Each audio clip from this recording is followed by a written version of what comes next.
مل جل کے کرنا. ہمارے تو گھروں میں یہی سکھایا جاتا ہے نا کہ تھوڑا حوصلہ کرنا ہے. بچیوں کو اسپیشلی یہ سکھایا جاتا ہے کہ حوصلہ کرنا ہے.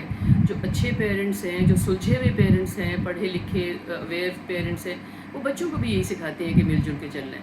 مگر میرا یہ سوال ہے کہ مل جل کے چلنا تو بالکل ٹھیک ہے، مگر آیا وہاں پہ یہ دیکھنے کی بات نہیں ہے کہ ہم مل اور جل جل کہاں پہ کر رہے ہیں.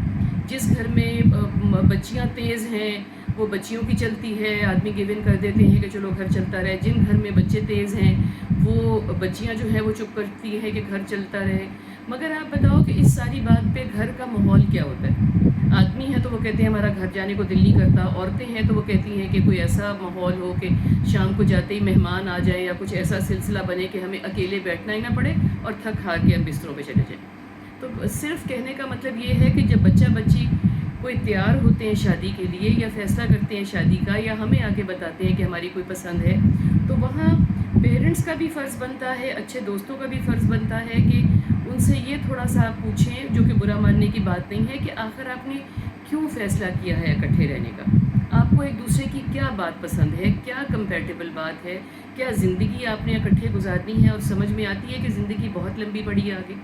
بیکاز جب ہم کہتے ہیں نا کہ ہم نے مل کے کوئی بھی فیصلہ کیا ہے، ہم یہ مل کے کرنا چاہتے ہیں، تو آپ دیکھتے ہو کہ جو ایک شخص دوسرے کی طرف دیکھتا ہے، بھلے وہ عورت مرد کی طرف دیکھتی ہے یا آدمی عورت کی طرف دیکھتا ہے، تو جو اس کے منہ کے ایکسپریشنز ہوتے ہیں اس پہ بالکل نہیں لگتا کہ یہ کہیں مل والی بات ہو رہی ہوتی ہے. ایک بندہ گیو ان کرتا ہے کہ چلو بات بہت آگے نہ بڑھے، بات لڑائی میں اینڈ نہ کرے اور کوئی بدمزگی نہ پڑے.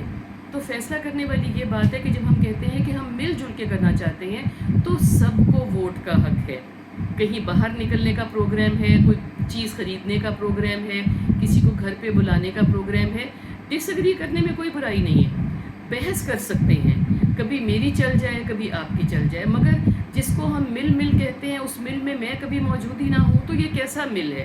اور یہ پھر بہت دیر تک چلتا نہیں ہے. فزیکلی فرض کریں کہ چیزیں چل بھی رہی ہیں اور آپ دماغی حالت سے اور دلی حالت سے اور ایموشنلی ایک دوسرے کے ساتھ ہی نہیں ہیں، تو مجھے بتائیں کہ یہ کیسا چلنا ہے اور یہ کیسا مل ہے.